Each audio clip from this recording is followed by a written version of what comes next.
So good afternoon, everybody, and very warm welcome to the second CI Forum of Fall 2020.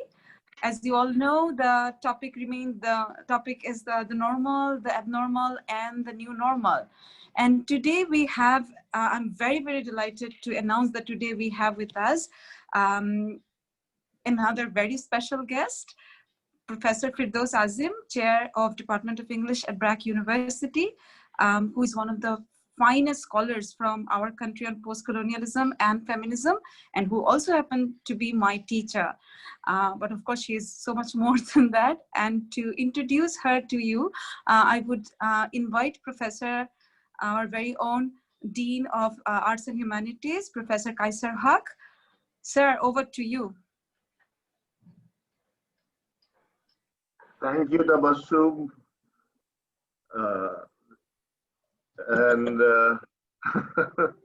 Thanks to everyone who has had a role in organizing this event. It's something that we've been doing for some time, and a lot of credit goes to Tabassum for right from the beginning. Actually, you brought this idea over from MSJ to our department, and we have since had a number of very fruitful sessions in which students and faculty members participated and discussed something of general significance in relation, which they could then relate to their course of studies. And it's a particular delight to welcome my old friend Firdous Azim. We go back to 1970.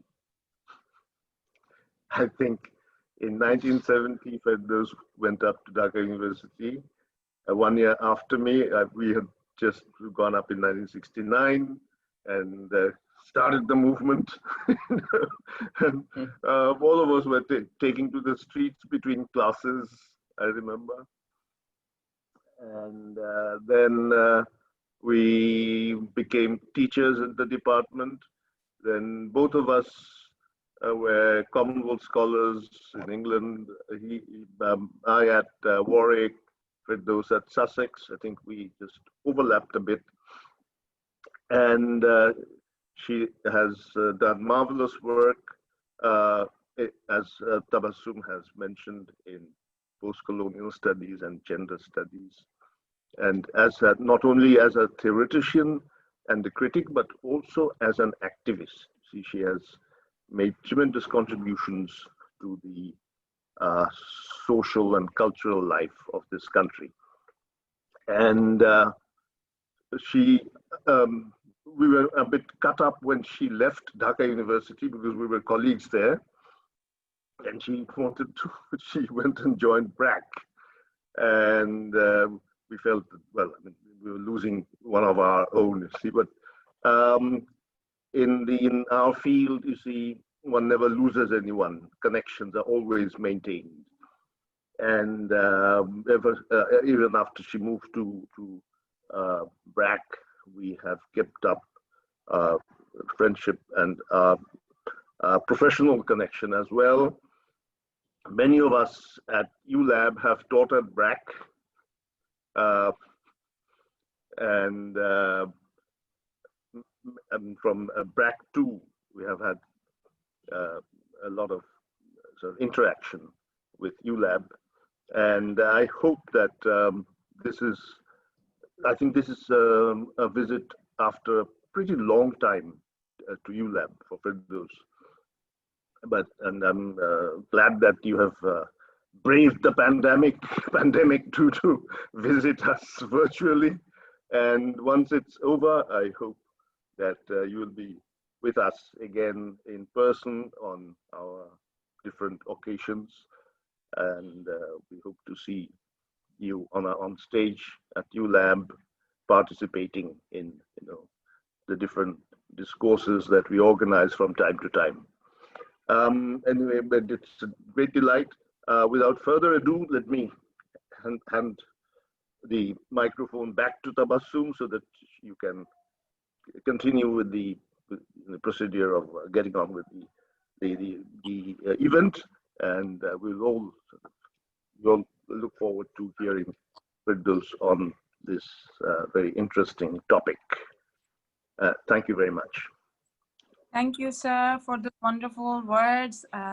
And now, without further ado, I will hand it over to Firdous ma'am to start right away.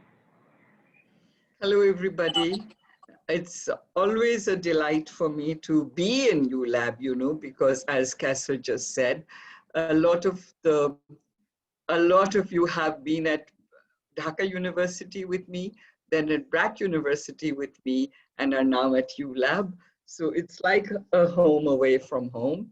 It's like, Dhaka University is becoming a bit alien with new people, and all the old people seem to have gathered for me at ULAB. So it's always very nice, and I've always loved your discussions, your seminars, etc., because they've been very well organized and very well thought out.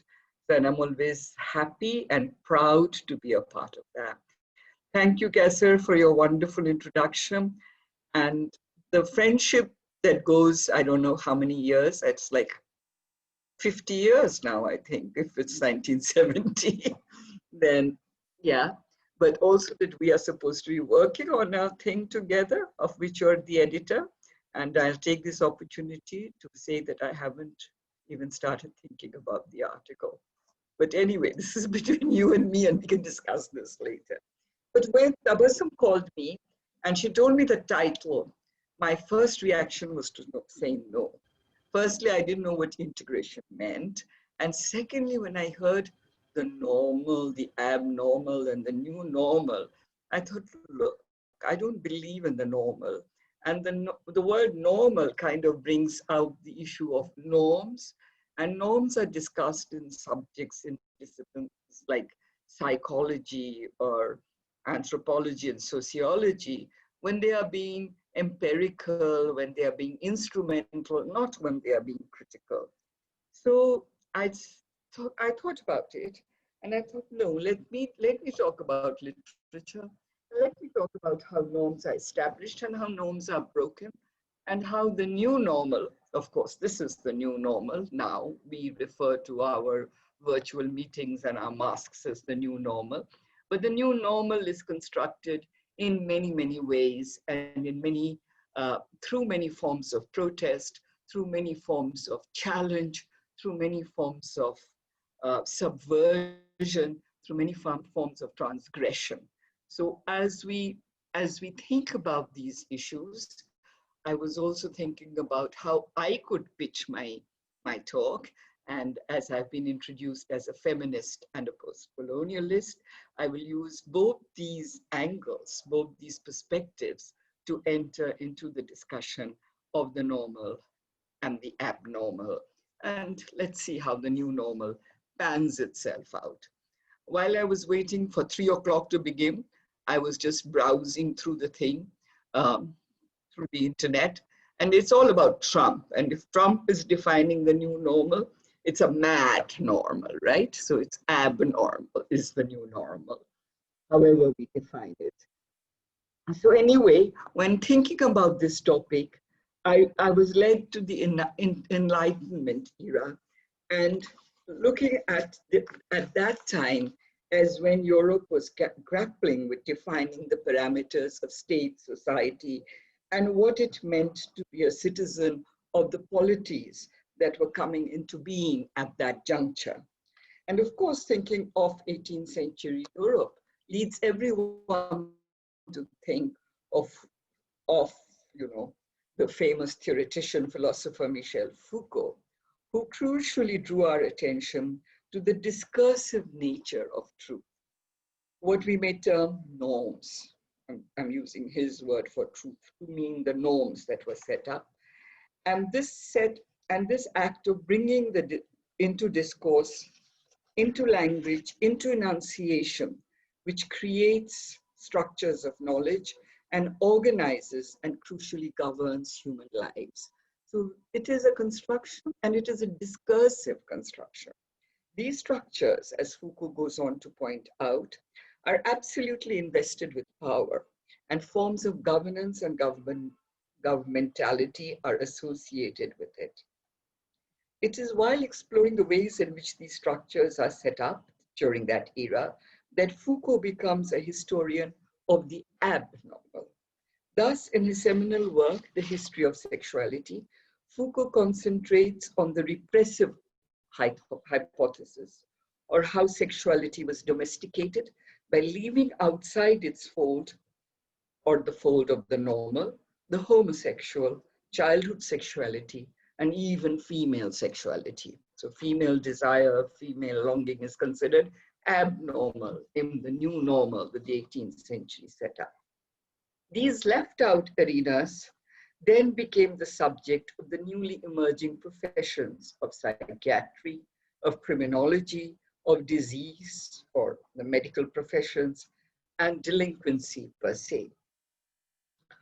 Foucault's historical project thus concentrates on the madman, the criminal, the sick, and the so-called sexually deviant.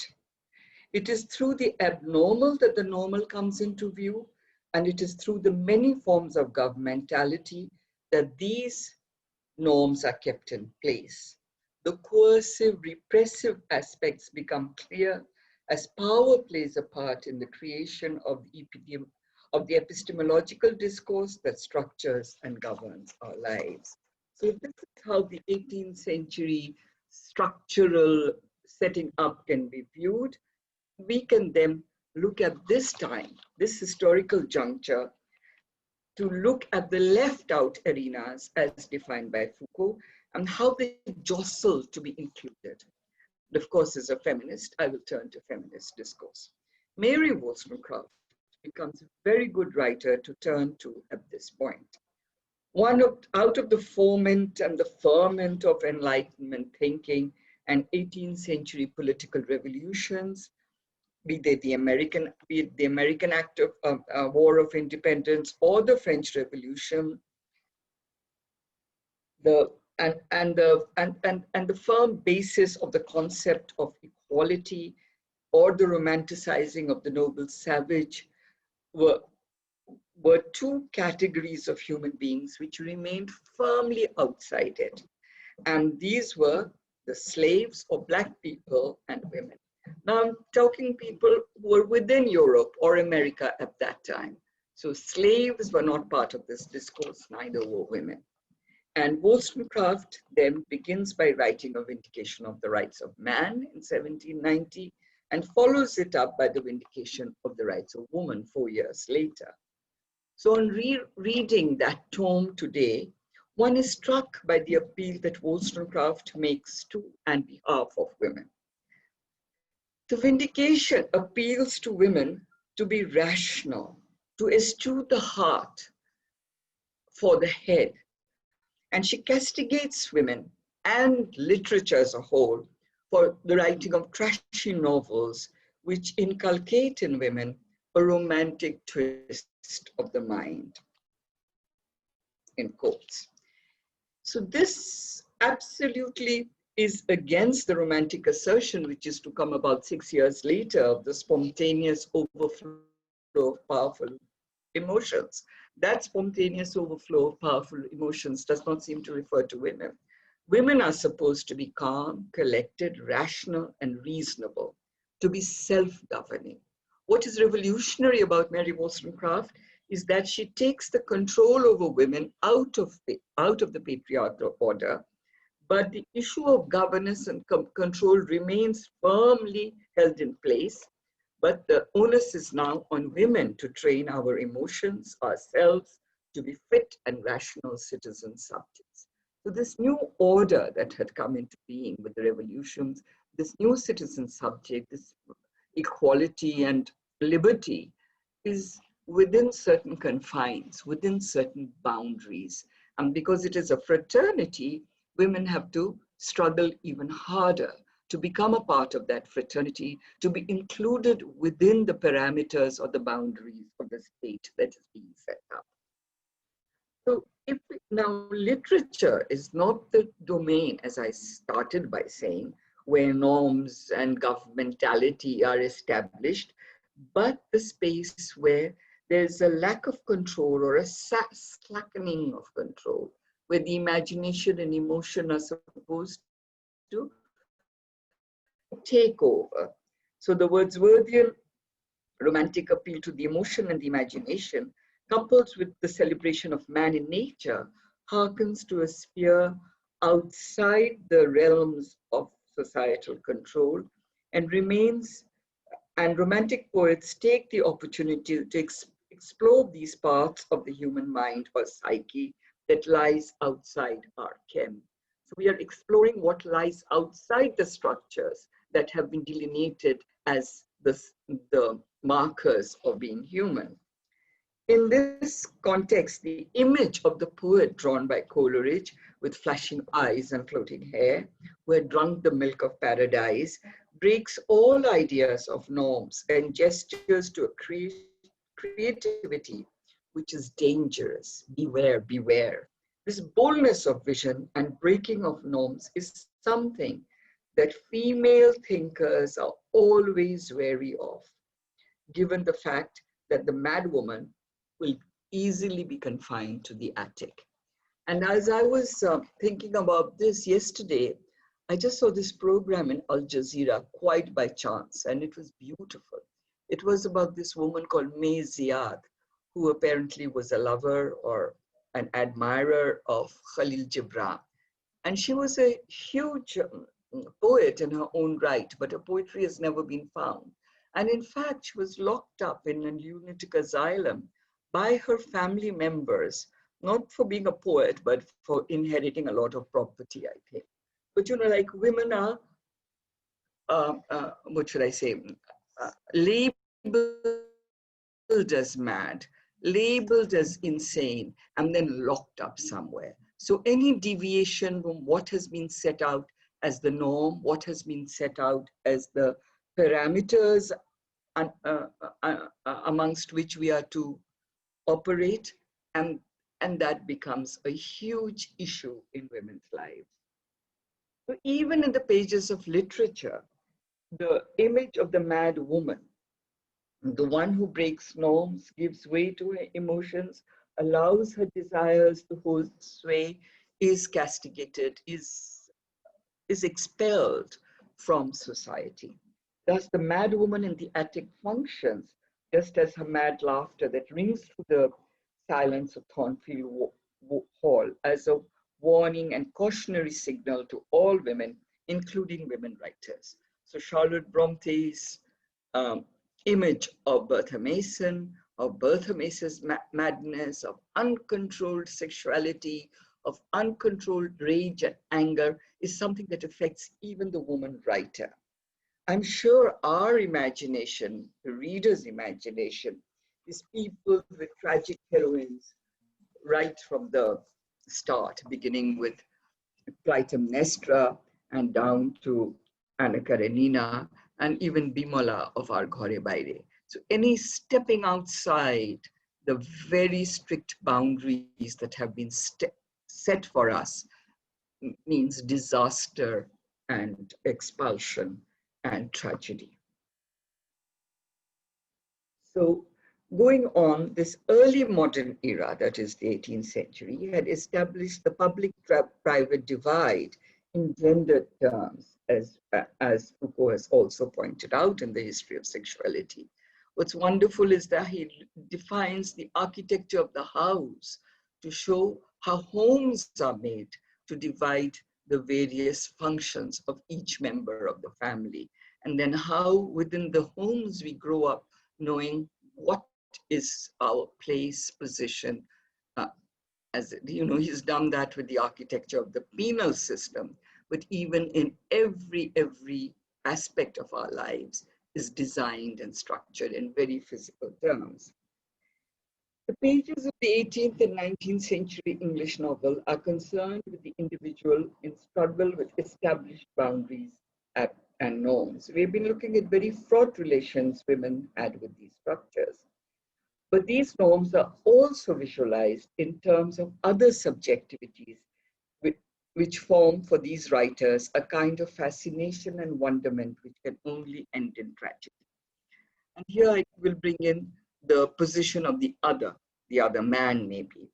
I tend to look at Afra Ben at this point, Afra Ben's Oronuko, perhaps written before Foucault the time Foucault was examining, and how she looks as an observer, but with fascination at Orinoco, who's a Black slave in Suriname, how she sympathizes with his rebellion up to a certain extent, but withdraws at the last moment because she knows that this is a challenge to the established order of things.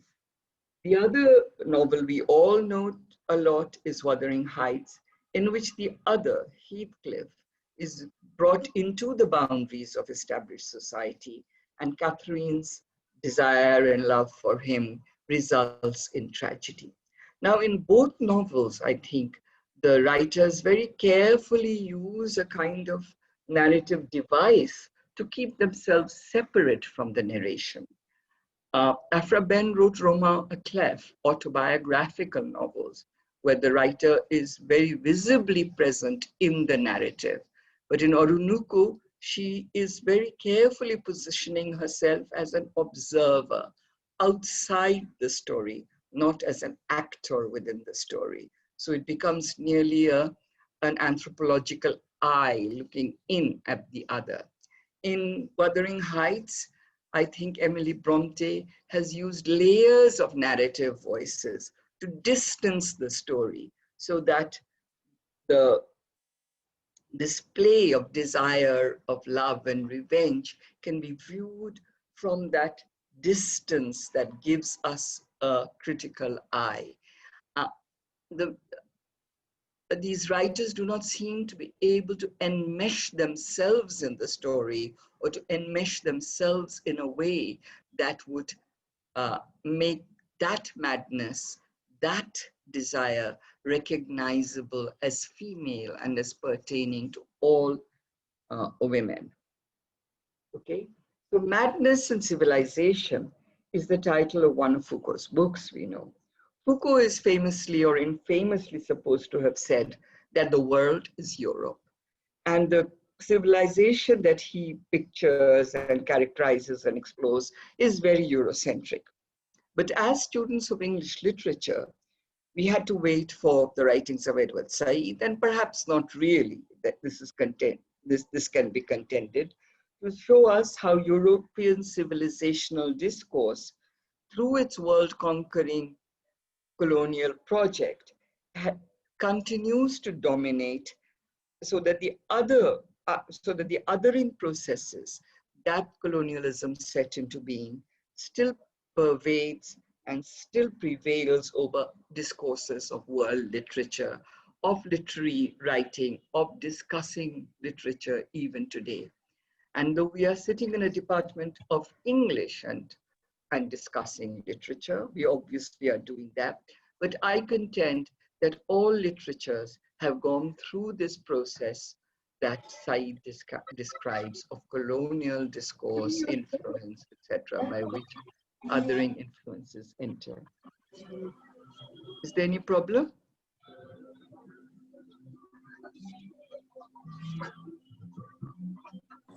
We can hear you all right. I think Okay. it's fine. Okay. We continue to talk about madness and civilization. The next thinker or the train of thought that I want to turn to is Sigmund Freud.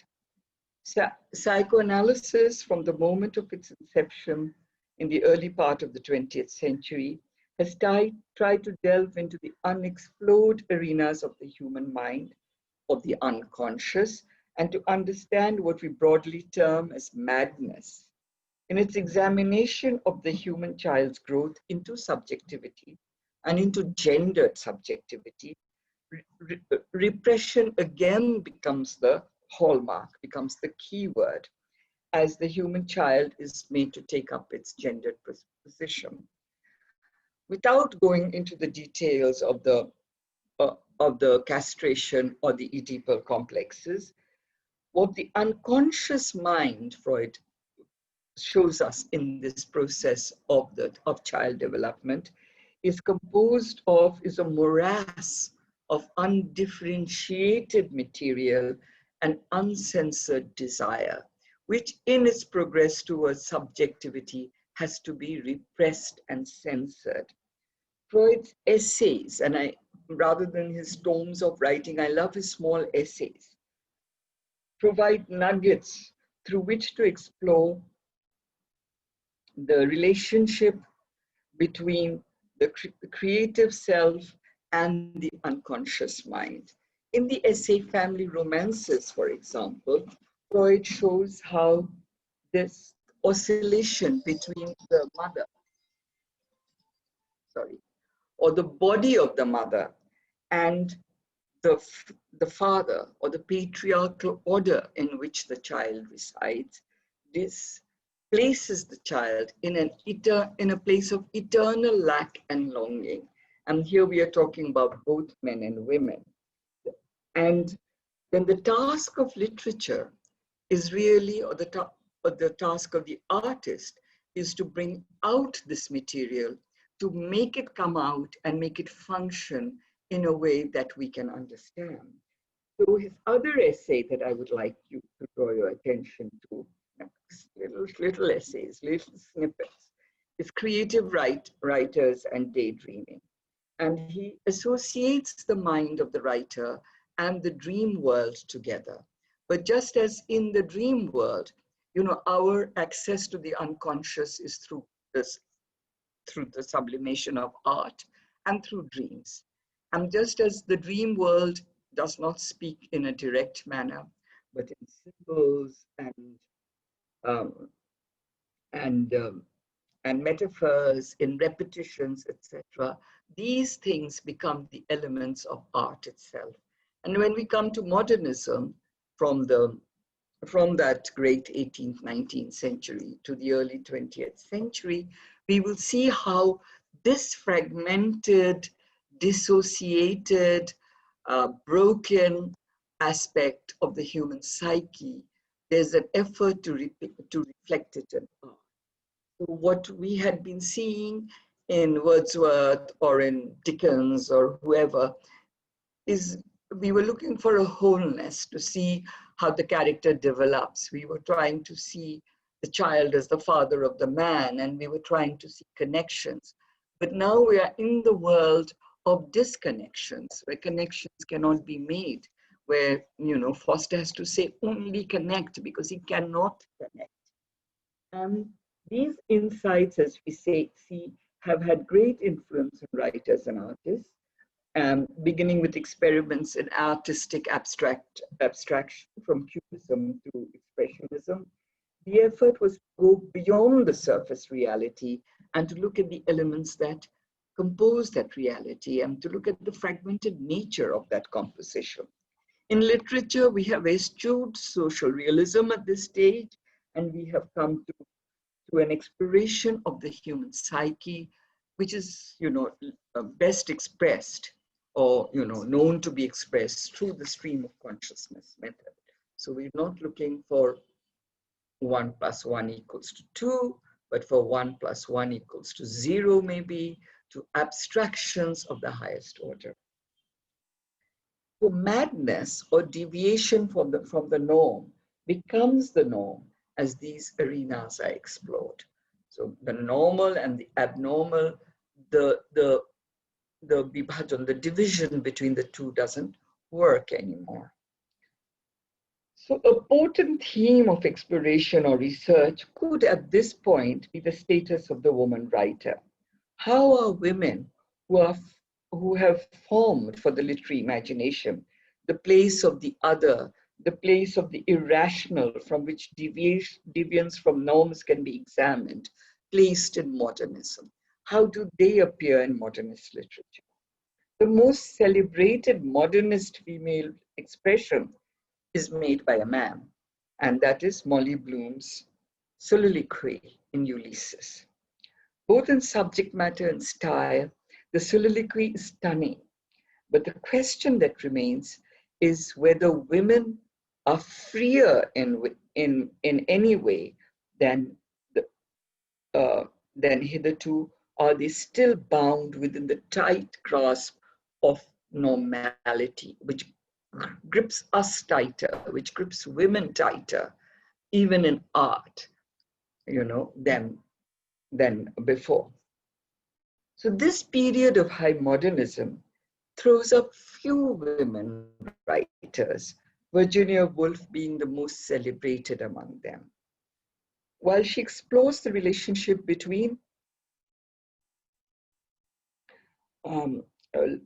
female creativity and madness, her very deliberate style does not betoken an arena of freedom, but of artistic, stylistic control. She's a very controlled writer.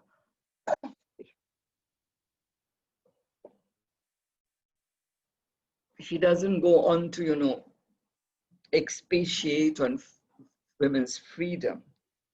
And I somehow feel that her very stylistic approach to writing forms another form of control over women's writing capacities. I would rather turn to somebody else, that is Jean Reese, who in a person combines the qualities of the mad Bertha Mason, as we had seen, and as she writes about in White Cigar Souci. But what she does is transfuse the feminine form of the modern, and she uses the figure of the flaneuse, the woman roaming the streets of modern cities such as London and Paris. And these women live in a very unsure, slipping into sex work, coming out and becoming dancers and artists. And she allows herself to explore various arenas of female sexuality. So this very uncertain sexual positioning of our heroines as they flit between them then opens up a terrain for the examination of female sexuality in a manner that the romances of D.H. Lawrence would perhaps not even recognize. We know that D.H. Lawrence is celebrated in literature as the person, as the writer who opened up the arena of sexuality to a fabulous examination. But to him, we know that this man-woman relationship, as we were always taught, a man-woman relationship rather than this, is very much dependent on this, on women's passivity, on women's control, on women's surrender to male passion. I would really like to end by talking about the novels of Doris Lessing, especially her Golden Notebook, because I think Doris Lessing combines all the elements of post-colonialism other and the feminine other, that the exclusion of which categories forms the dominant norm. And in her Martha Quest novels, she explores the growth and development of Martha Quest in colonial Zimbabwe and South Africa. But it is in her novel, her first novel, The Grass is Singing, that she looks at female desire and a woman's desire for a Black servant. And in this play of sexuality and violence and racism and denial are all the aspects that Western civilization and those civilizations that have been colonized would like to keep outside the purview of examination. The only other writer, I think, who does this with as much passion and involvement is Arundhati Roy in the God of Small Things, where she takes up the caste system, the class system, to look at to open up these very impossible realms where we are not supposed to stray, where we are not supposed to go. If you were to change the gender positions, you could see it would be very easy. But where a woman becomes the protagonist, it becomes a very, very difficult terrain to be in. To go on to then look at the Golden Notebook. The Golden Notebook I would uphold for everybody, not just studying feminism, but for studying norms, for studying what is what, in the mid 20th century, and I don't know whether this goes on to today, is the story of a woman writer, Anna Woolf.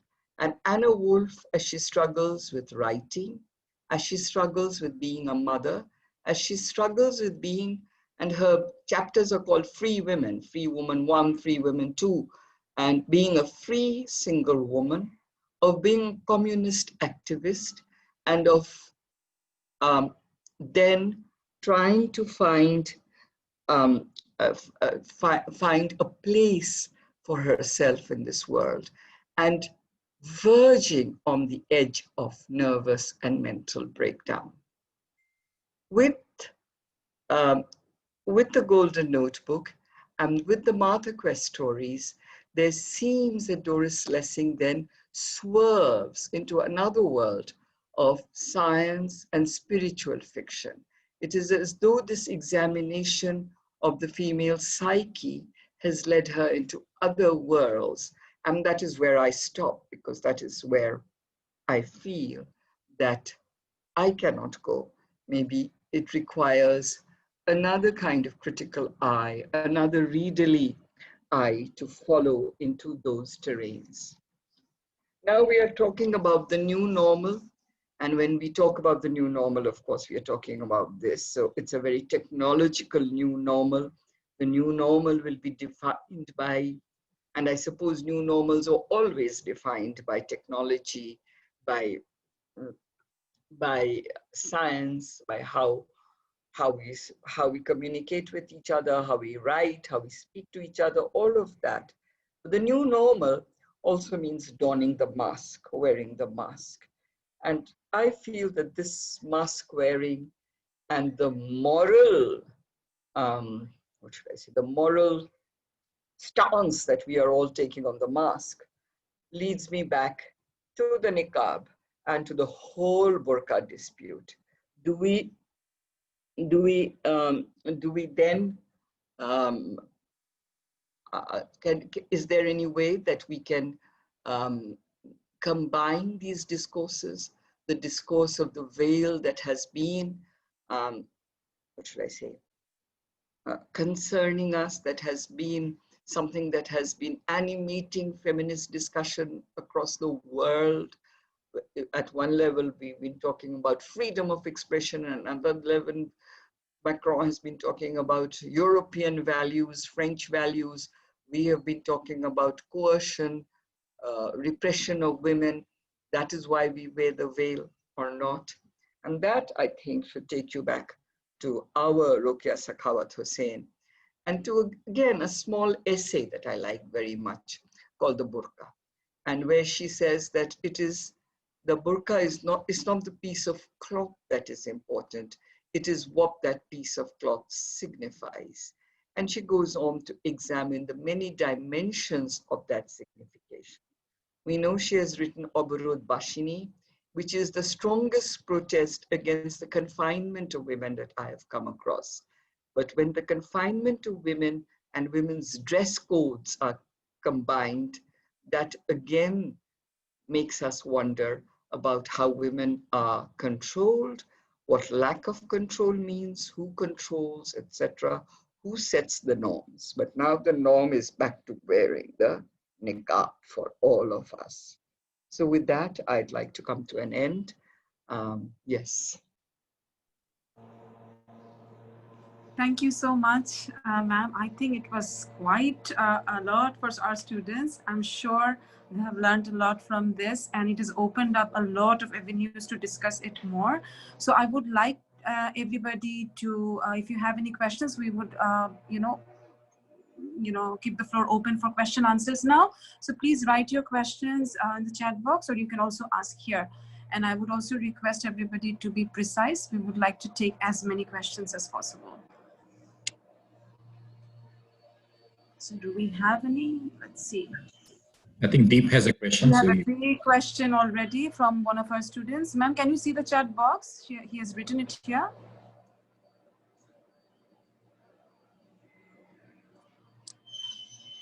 Do you want me to read it out? It's in the chat box. What do Yeah, you think? mute myself. What do you think should be a possible escape route for a person who gets to know that abnormality of life is the reality and normality is nothing but a suppressive social construction? For instance, a colonizer learns that colonialism is bad and da, da, da, da. Yeah, our personal codes of conduct, our personal ethics is something that is very, very difficult.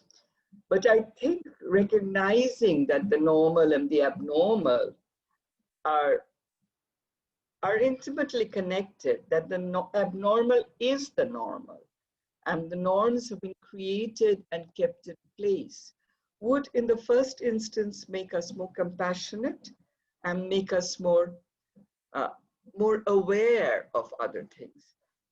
There is a story about Freud where a mother brings her gay son to him and says, I want you to cure him. And Freud says that, no, I cannot cure him. I hope he said there's nothing to cure him of, but I can help him to live better with it. So we do not, we do not impose values and norms on others, but we see how those norms are created. Now, when a colonizer realizes that colonization is repressive and suppressive and horrible, and how does he react to it? It's very difficult. And it reminds me of George Orwell's Shooting an Elephant, or his whole book, Burmese Days, in which I think George Orwell is becoming very aware of his place as a police officer in the colonial service. He's aware of the oppression and the alienation that is being imposed on the Burmese people, but he's caught up in a system of governance which he cannot perhaps challenge as much. But I suppose leaving the police service and becoming a writer is his way of doing that. So personal choices have to be made.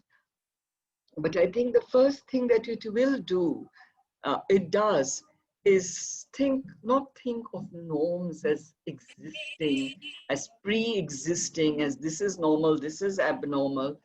But I really think the abnormal is the normal.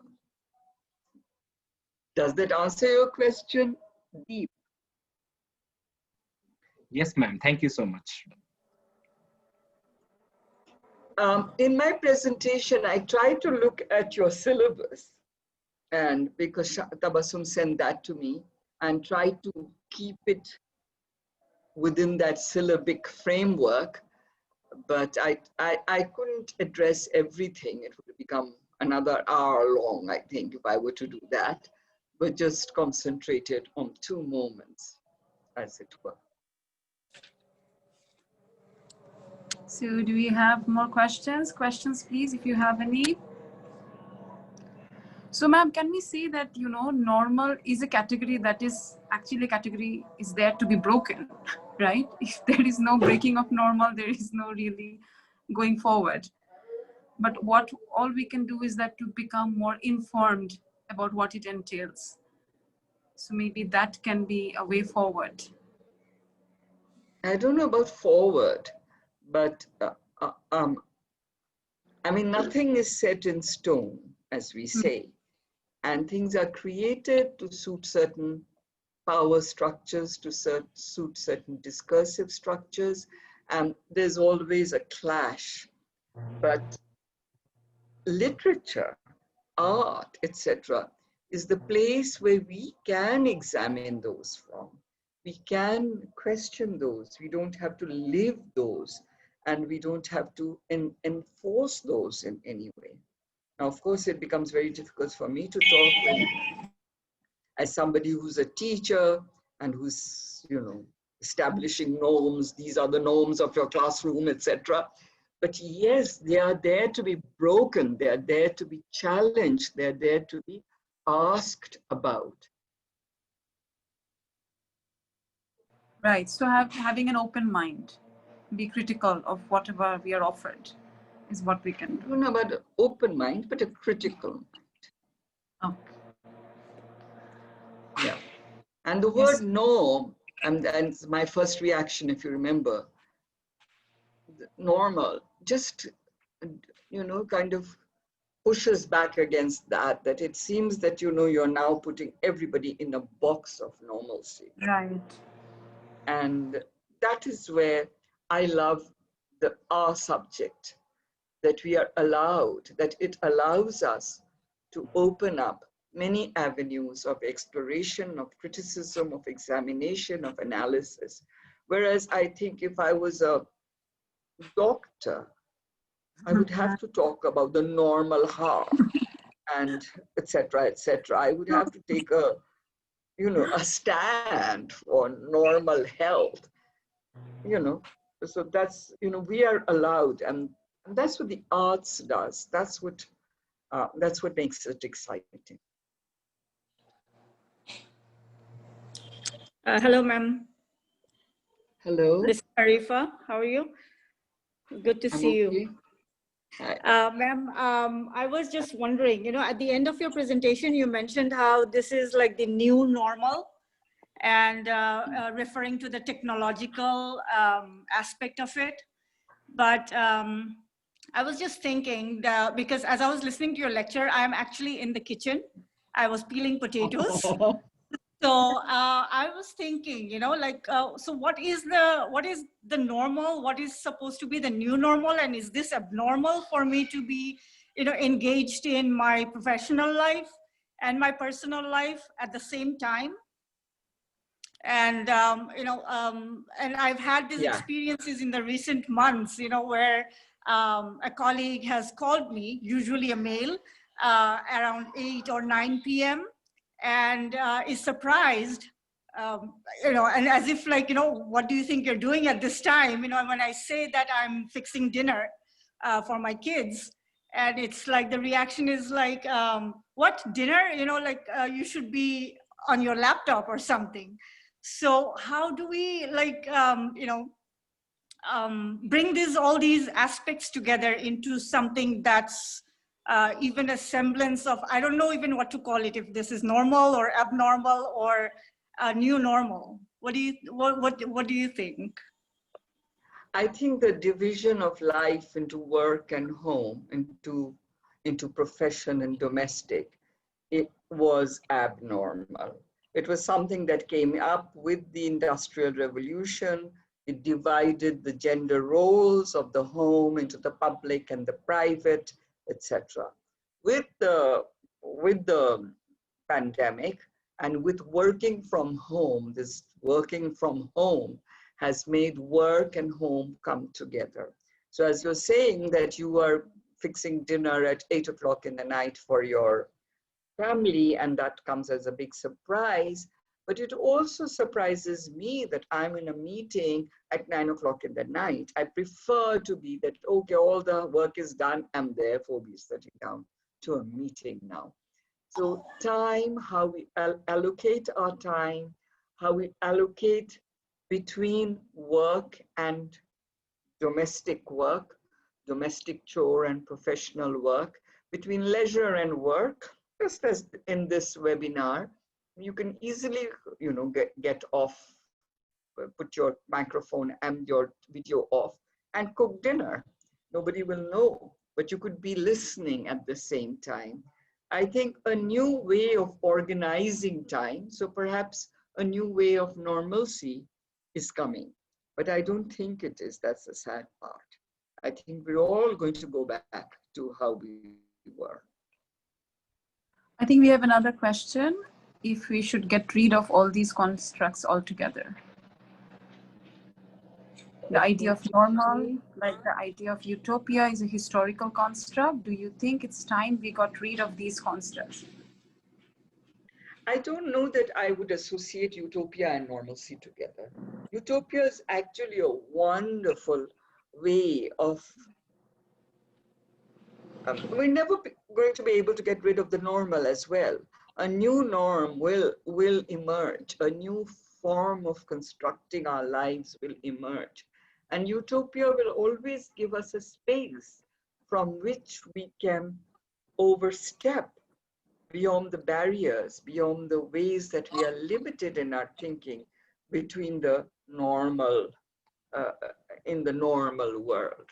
So I don't know that utopia and norms go hand in hand, but norms I would love to do away with. So we could have, but utopian thinking, utopian dreams, utopian desires that cannot be fulfilled, but get a space of expression, which I always think is literature. Not as escapism, this might just seem that literature is escapism, but no, another space in which other realities are created, and which perhaps, as Tabassum was saying, gives us a way forward, makes us think of other lands, other spaces. I mean, it keeps the possibilities alive, other possibilities also, but norms necessarily don't. I think we have more questions. Can abnormal be new normal?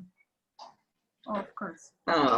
If the new normal is willing to accept all kinds of utopian thinking, all kinds of mad thinking, of, irrationalities, yes, it could be the new normal. But then the irrationality of a Donald Trump, for example, if that becomes the new normal, that's dangerous. But the irrationality of, I don't know. I mean, I'm just thinking of the new normal as it has defined my life. It has brought me home, something I haven't experienced in a long time. It has made me open my time to gardening, to things like that. If this is the new normal, a kind of Rokian new normal, yes, but not a Donald Trumpian. I don't know exactly what this question means, I think.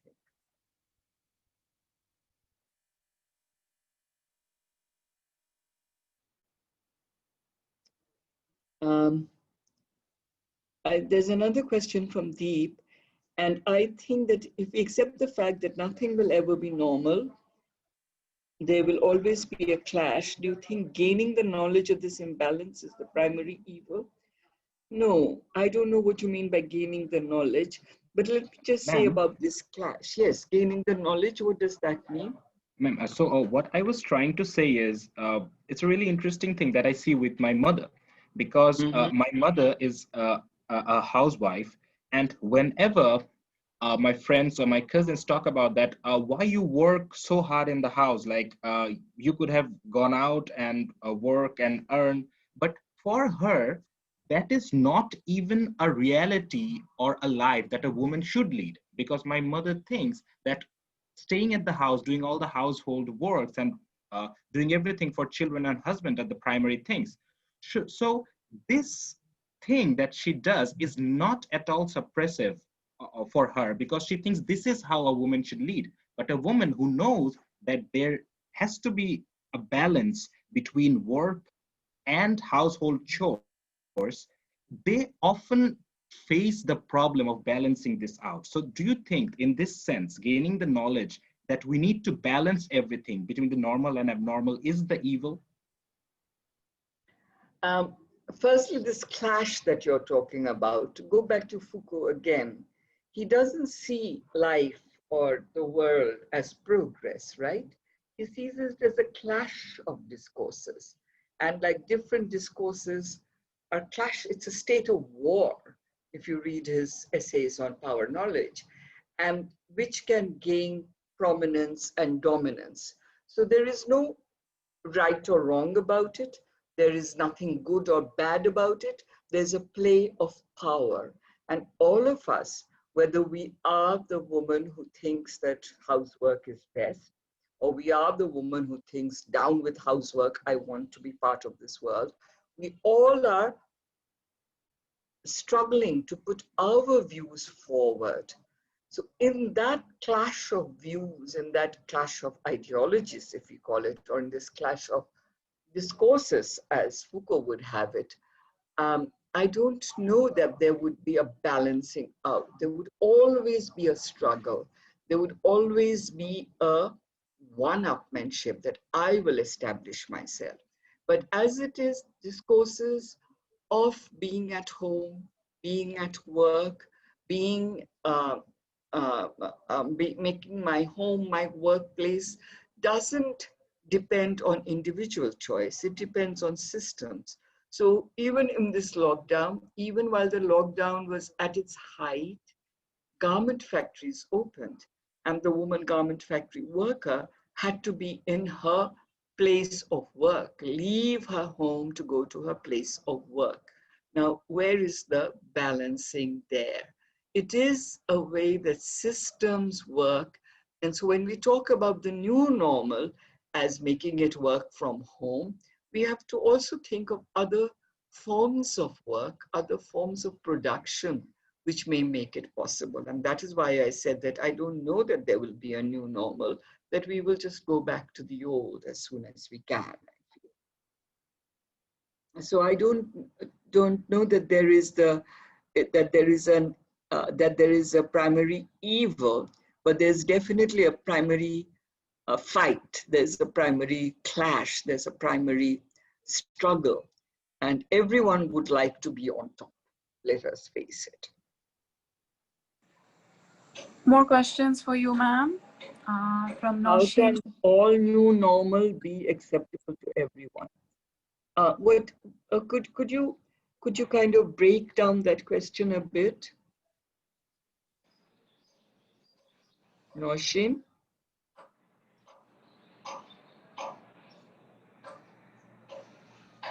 So maybe can we go to the next one? Rise of industrial realization clashing with nature.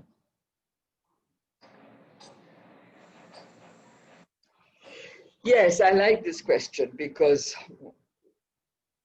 you know, it makes the relationship between 19th century, 18th century romantic thought and today's climate crisis. With the advent of the Industrial Revolution, and we know all those stories about horrible cities being created, about the countryside being destroyed, but what we don't comment on much is about how human lives were reorganized in those times. And when we come to today's climate change crisis, we will have again to put in the human lives which are being reorganized around those lines. Living with nature, what can it mean in the 21st century? How does one start living with nature again? Because we've had 200 or 300 years of the destruction of nature, of taming nature, as we say, to meet human needs. And Amitabh Ghosh is the person who has been grappling with these issues in his novels, beginning with The Hungry Tide, where he talks about tigers versus humans, and even now in The Gun Island, how nature plays a role in our lives. But then how do we learn to live with nature all over again is something that belies my imagination. I really do not see it happening, and I can only think of a very dystopian end of the world. But I'm sure climate thinkers and creative artists can revitalize the nature man versus nature debate and give it new forms and new ways of analysis and being, and create new norms. I mean, even little things like what do we do with our masks has become a topic of conversation, right? So yeah, the nature debate to be brought back more centrally into literature is something that is the demand of the day. That is the task of the writer. That is the task of the thinker, the philosopher, etc. Does that answer your question in any way?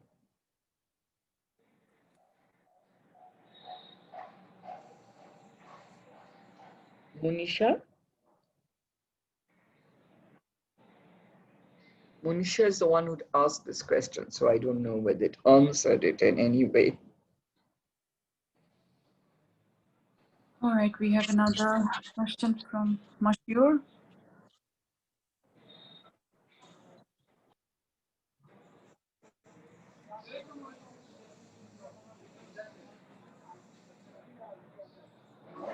We are almost towards the end of our session, so we might take just one or two questions most. Okay? Okay, now this question from Ashur Rahman is, when the system is designed to alienate ourselves with our work and the pandemic is making us mix up public and private, if we do not enjoy the privilege of privacy, will it not have drastic impact on our mental health? Yeah, I'm very optimistic. I feel that this blurring of boundaries between the public and the private, between our public lives and our private lives, bringing our work home, is going to have good effects. We will all have to draw parameters. We will all have to say that I do not work over weekends, or I do not work after 10 o'clock, or I do not work before 12 midday or something. You know, we all have to design our lives in other ways. But I think this working from home is really a new way of looking at the relationship between work and home, between the public and the private. And as somebody, as a feminist, and I know all women, as Arifa said, we have been grappling with the issue of balancing public and private lives, as somebody said about his mother, that to her domestic life is her whole life. All these issues we've been grappling with, but now it's all been brought home to all of us, at least in middle class professions, where we have the ability, we have the privilege of working from home. And I think this is time to examine public-private relations a lot more than we have been. And maybe if we continue in this way, our life patterns will change. I went out today to Mohakali on another purpose at 9 o'clock in the morning, at 8:30 in the morning. It took me more than half an hour to reach the place I was going to, not my university. And I thought, oh my God, once university opens, I will have to do all this all over again.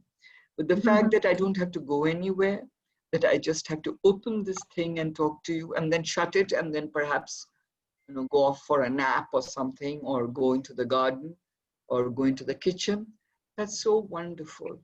But I don't know, somebody is talking about mental health. I think it can be very good for your mental health if you organize it. I don't know. I mean, can the new normal?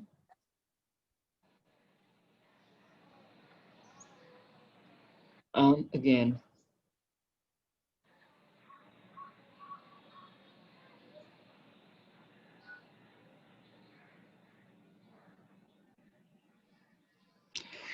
Yes, I think the issue of the normal is created, is constructed. And we know that what is considered normal in one place is considered abnormal in another. So that makes it really clear that it is something that there's consent around it. The thing is that we have to change the discourse to make this issue more, to make the normal more acceptable of what it today calls the abnormal, or what in a particular society is considered abnormal, so that the vista, the horizon opens further. Yes, the media does create. Media is the biggest creator of the normal, and the media can work in so many ways to reinforce what is being suppressed, and to also open up new vistas and horizons. I think of women in sport. One of the things that my activist life began with was about women playing football. And when I think of the Bangladesh women's football team, I think, yes, the normal, what is doable changes, concepts change. And making this change happen, allowing this change to happen is the struggle.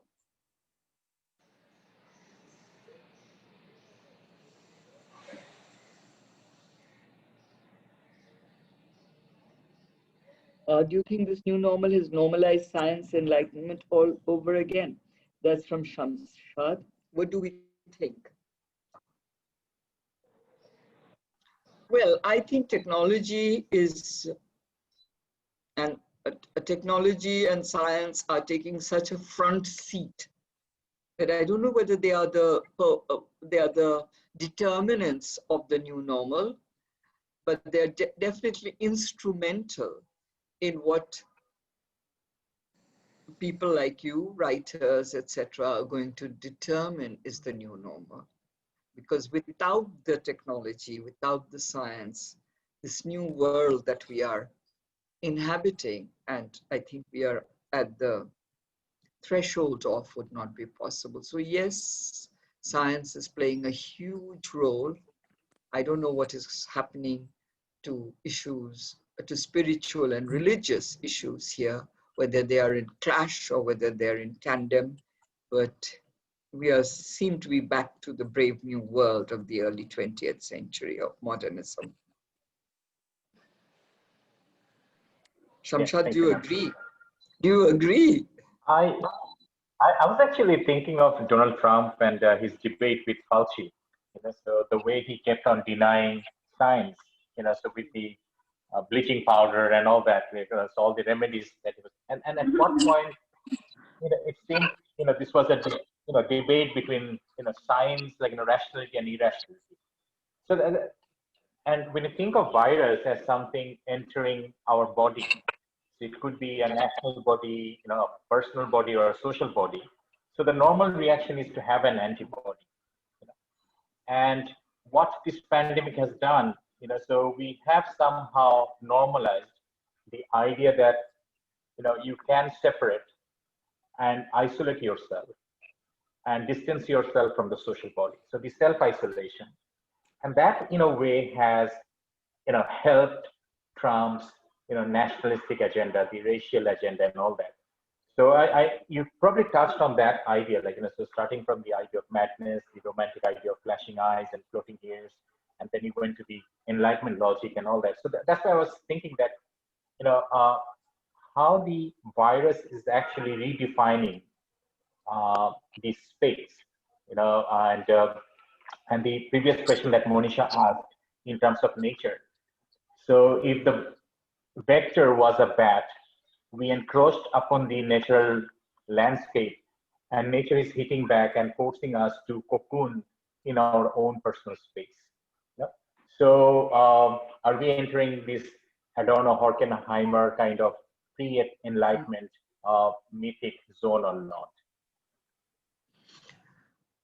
I feel that we are still in this debate between science and I don't know what to call it, non-science, but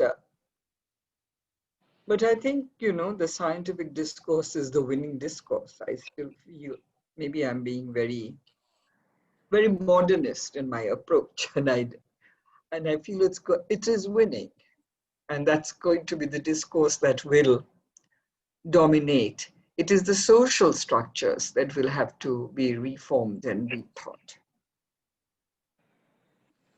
Yeah. Good to see you. Can I come in here?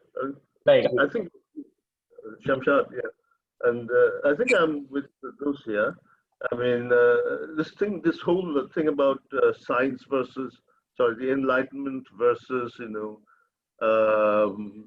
whatever postmodern thought. A lot of this is really an artificial sort of opposition, because the Enlightenment is still there, has always been there in the world of science. So if you're doing science, hard science, so you are within that paradigm. And I mean, with the virus, the question of ignoring science does not arise at all, because the most successful ways of dealing with the virus have been through the use of science and social engineering in East Asia, you see, and where the West has really shown its weakness. So I don't think we should see an opposition here. And as for the, a lot of this about Trump is, and the new normal. Trump as the new normal, I think it really, we entering another realm, really. I mean, the realm of right-wing politics, you know, and how that has sort of come into the mainstream of America. And I think that has really introduced a new element which has not yet played itself out. So in fact, it will be very interesting to see how the Biden presidency plays out. I mean, in the 4 years after which Biden will not be able to stand for re-election, and Trump seems determined to carry on his campaign. He has his fanatical supporters, and so I mean, it's a situation that we are very familiar with. So you have a party which is in power, and the other party refuses to accept the election. And so, yeah, but I also see the Trump phenomenon not just as a basket of deplorables or whatever Hillary Clinton called them, but as something that rationally works in the way that a certain class, a certain way of thinking has alienated itself from the real lives of people, and we are cut off. So people find ways of expression that can be very inimical, can be very retrograde, but there is a logic to it. It's not outside logic. no, of course. I mean, there's a logic to fascism and there's a logic to Nazism as well. So yeah, I mean, no question about that. To come back to the question of the norm, and I think, I mean, you know, it's really very simple in the sense that if you use the word norm, the word abnormal automatically, you know, comes into play. And how do you, the question of defining the boundaries arises. And this is an ongoing thing. And in the way technology is affecting our lives now, this was written about even before the pandemic by this chap, Yuval Noah, when he says that, you know, our minds are being hacked by the new technology, you know? So we are actually, and in other words, we are helpless. I mean, your computer, I mean, as soon as you go into the internet, the internet knows what your taste is, how you might vote, etc., and your mind is no longer your own. And yet, I mean, that is not entirely true. I mean, this is just a new form of the old question of how you assert your individual creative intelligence. And Noah personally has done that through Vipassana meditation. And I find it very interesting that the way he explains, you know, and the whole idea behind Buddhist meditation, behind Vipassana meditation is, and here I also see a connection with Nietzsche. When Nietzsche says, don't react, you know, because something happens and you react, you are actually locked into this, you know, action-reaction sort of pattern. So in Vipassana meditation, you observe the mind, you don't allow this samskara, sanskar, to build up within you, so that whenever you have a sensation, you react automatically. In other words, create a space within your mind where you can think for yourself. In other words, this is actually another way of developing the critical mind. So if the critical mind can be developed, any attempt to hack your mind will fail. And so I think that is a sort of window of hope, as it were, in relation to the way the new technology is trying to invade our minds, as it were. But even in much more lay terms, little things like Arifa's cooking, like my gardening, these are the places where your mind is not being hacked, I hope. I don't know, maybe it is. Well, I mean, everyday life, I think, will always give us opportunities to do little things where we affirm our freedom. I mean, I think ultimately, I think I'm still an old existentialist. Man is free. You are not free in a vacuum. You are free in a situation. And whatever the situation is, you have the ability to exercise your freedom. A lot of things came up in your talk, which I found very interesting. You did mention poetry, and I think a lot of modern poetry is about the normal and the abnormal. And if you go, not only the contemporary poets like Lowell and Plath, but going back, I mean, among the modernists, H.D. Hilda Doolittle is a fascinating figure, And so even Robert Frost, who is idolized by the Americans as, the great American mainstream poet, he's actually, he's full of confessional stuff. I mean, he himself was a victim of clinical depression. His family had suicides, and it's a terrible story. And they all find their way into the poetry. And then this raises another sort of question, regarding this whole debate of this Foucauldian discourse of normality and abnormality. That there are aspects of the mind which really are beyond our control. Somebody who's a victim of clinical depression or bipolar disorder or schizophrenia, is in a state where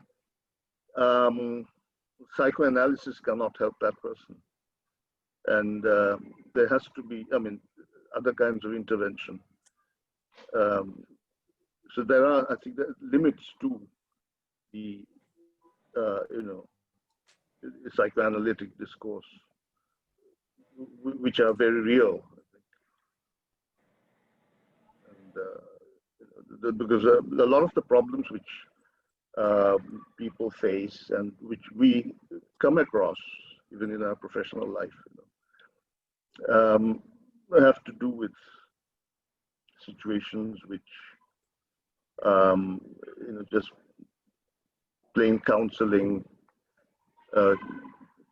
cannot really do much good.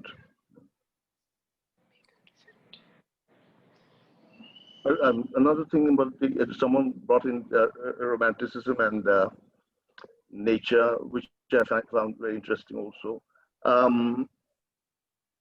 Aldous Huxley has a fascinating essay, Wordsworth in the Tropics, where he says that it was possible for Wordsworth to be a nature worshipper because he was living in the temperate zone, and that it's not possible to be Wordsworthian in the tropics.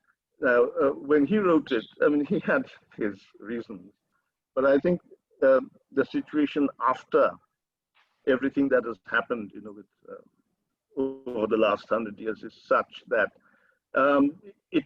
you have to be Wordsworthian in the tropics, because the tropical rainforest is the last reservoir of hope, really. And we actually have a literary tradition also, which goes back, to the Beat poets and the other poets of the 60s, who, the ones who dropped out of mainstream American life and took up Eastern mysticism and Zen Buddhism and tried to live with nature. So you see, this is a tradition that is, I think, still that is of great relevance today. You know, as we try to work out lifestyles that are, you know, healthier, more, let's say, eco-friendly. So we can be worthwhile. Sorry. Right, sir. So Jacqueline has an interesting question about the frontliners. Ma'am, can you respond to that? Where?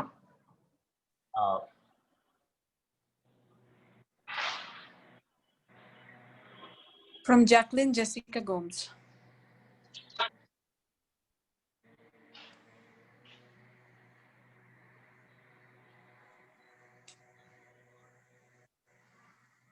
With the corona hitting every corner, I don't know whether every classes differently. you know, suffered most inequalities and just where the I know. yeah. You know, even when we were saluting our frontliners, it was always the doctors, hardly ever the other health workers.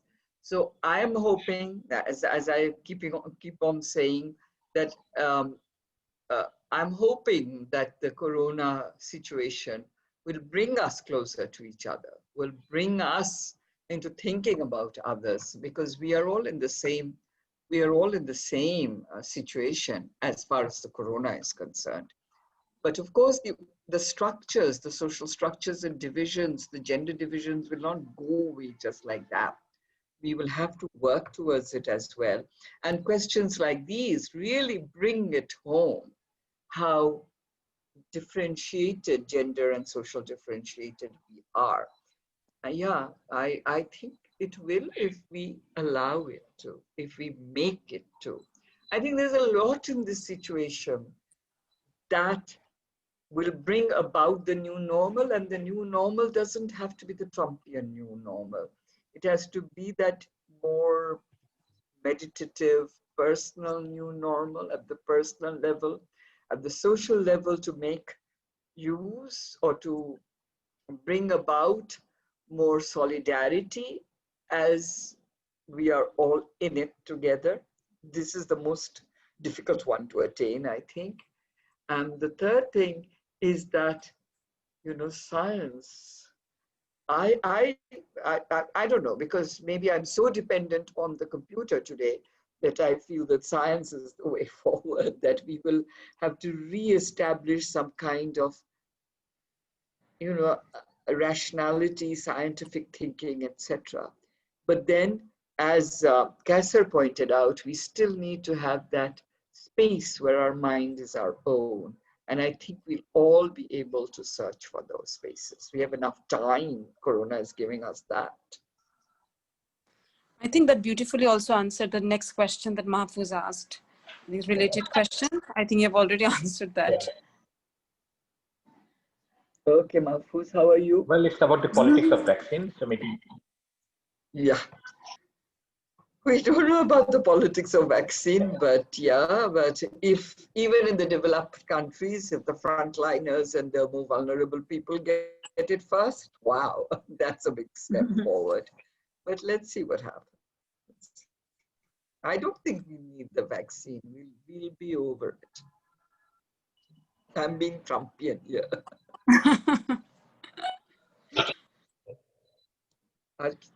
So I think we can round up here. We don't have any more questions, I guess. We have another last question from Deep again. Before calling off Tabassum, I would like you to explain for everyone integration. Sorry, ma'am? Curriculum integration?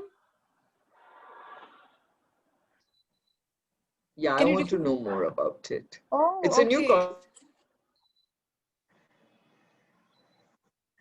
All right, so we have been doing it. This is our third curriculum integration, third attempt at curriculum integration. What we try to do here at DEH is that we try to integrate all the courses through a theme.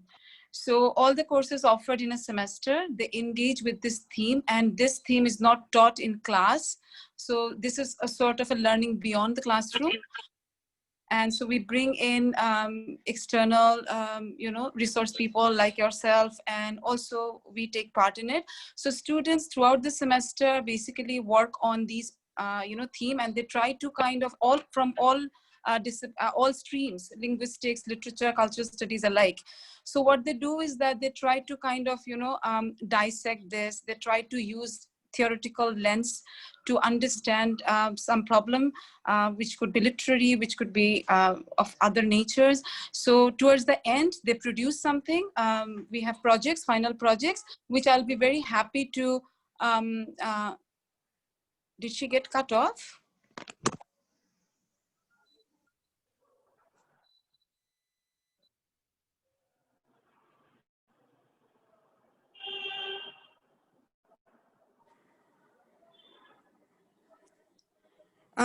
Yusuf ভাই, আমার মনে হয় আমাদের guest cut off হয়ে গেছেন, আমাকে একটুখানি আবার ই করে দেন তো।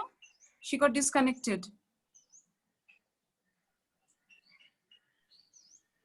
This is the new abnormal.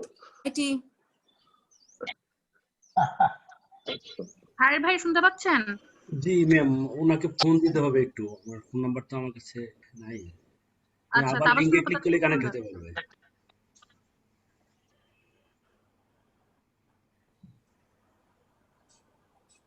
ওনাকে কি আবার রিকোয়েস্ট পাঠাতে বলি নাকি? ম্যাম, উনি যে লিংকটা ওনাকে দেওয়া হয়েছে ওই লিংকে ক্লিক করলে উনি আবার কানেক্ট হয়ে যাবে। আচ্ছা, ম্যাডাম এসেছিলেন আরেকবার একটু ওয়েট করেন, দেখেন হয়তো she is trying.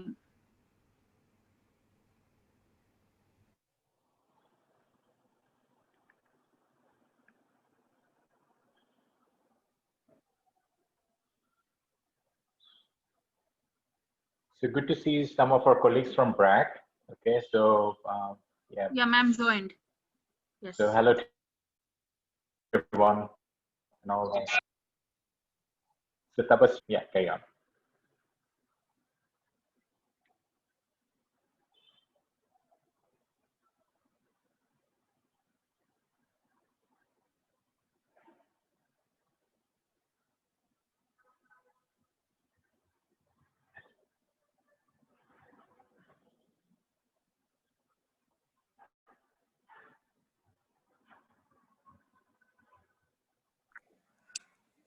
Her internet is connected. I think a Zoom link টাতে কোনো অসুবিধা হচ্ছে।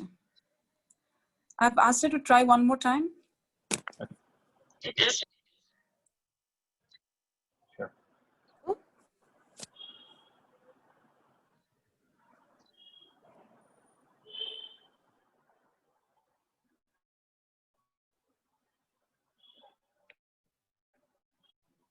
I'm back, but I dare not put on the video. Right.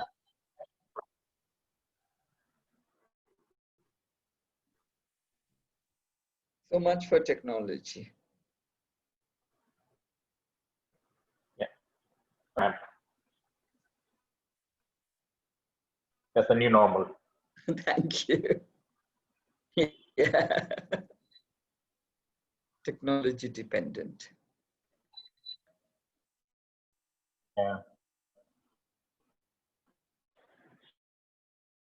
Interesting, like as Arifa was saying while you were speaking. So yeah, it's interesting. Okay, and Tabassum, are you there or now? Unmute করতে হবে. You have to unmute your mic. Sorry, I got disconnected too. I think we're all back. Is ma'am back? She's back, but not with a video. Only. I don't think her video is working. There is something wrong with the only link. the audio is working. Yeah, go ahead. Ma'am, can you hear us? Hello? I can hear you, so just go ahead. No, finish your thoughts.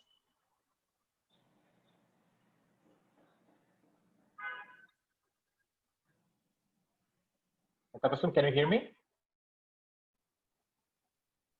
Now I can, sir. So should I continue?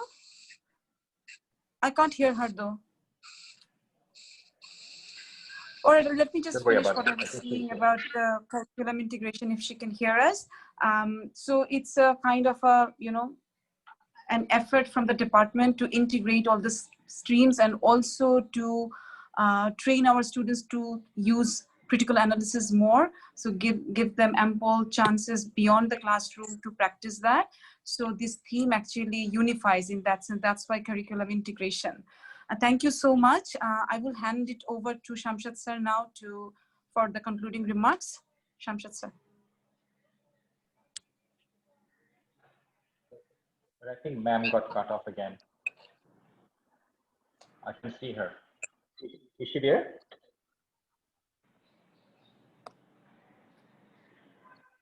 No, she's not here. No, she's gone again. So I think we should just finish this. What an end. Okay, all right. All right, so this can be an in absentia thanks, I suppose. So I wish ma'am was here. Should we wait? No, she said that she's not being able to connect, so we can actually wrap. Yeah, she sends her apologies. Okay, great. So that makes my life easier. So I would like to thank Firdous ma'am for the wonderful session. This is the second one that we had, and for those of ULAB. So this CI forum, this is for the third time we are doing it. So the idea is to integrate, something that we do not teach at a department level or while doing our regular courses. So basically, this is a platform where all the students can come together and then they can showcase their talent while working on a project on a given theme. And the themes are usually elaborated by research persons. They can be both in-house or, so we can outsource the resources as well. But this time we had Dr. Asfar Hussain doing the first plenary. Then we have, Professor Firdous Azim. And after this, individual course teacher will, talk about projects that are in tandem with their courses. For example, for my romantic poetry class, maybe we will talk about the apocalyptic fear, and how this was considered kind of a new normal. So in the late 18th century and early 19th century. So, or the rise of technology and so on. So when Professor was talking about how technology is invading our space, and with the rise of the fourth industrial revolution, technology has become part of our everyday existence. Say my phone is actually a prosthetic self. So it is actually an extended organ that I have now. So when I carry my phone, on my palm, so it becomes my eyes and ears to see the world, to make sense of the world, to Google everything, to learn about things. So it is an extension of my brain because it has artificial memory in it. So I do not have to memorize the, timetables anymore. So that is new normal. So in postmodernism, so we teach our students, so whether things are social construct or not. Somehow this pandemic has taught us to go back to the basic. It has exposed the vulnerabilities that we had as a race, as a species, as an institution, as a family. So when the global north is accumulating all the access to vaccines, so in Canada, if you remember, Asper ordered 9 vaccines, whereas for Bangladesh's 160 million people, we don't have a single vaccine ordered yet. So the global north and the global south, so they are at odds with one another. So we keep on saying that we are in it, so together, but then again we are not. We are doing this self-isolation. We are wearing a physical mask. We are wearing a metaphorical mask. So Avarad Bashini mentioned by Firdous ma'am. So yes, it is an apt metaphor of our current existence. We can be Zen Buddha, as Kaisa sir was saying, so to have kind of a creative resistance, to fight back against technology. We can be aware of the economy in which 5 companies are controlling 80% of the global finance. So there are so many things happening, and the only way we can survive is by being aware of it, by critically engaging with it. So it's very important for our students, for our colleagues to be alive. We are lucky to be alive, but at the same time we need to be alive in a senses, and that's exactly what this curriculum integration is all about. So thank you so much for joining in. Thank you for your enthusiasm. I know for many of our students, so the midterm begins on Sunday, or for the masters maybe tonight. So again, not normal to have a session right before your meet, but there you have it. Thank you so much. Take care, everyone. So thank you, sir. Thank you so much.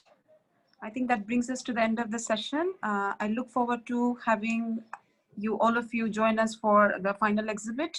I will be communicating the details to you closer to the date. Thank you so much. Have a very good afternoon. Bye.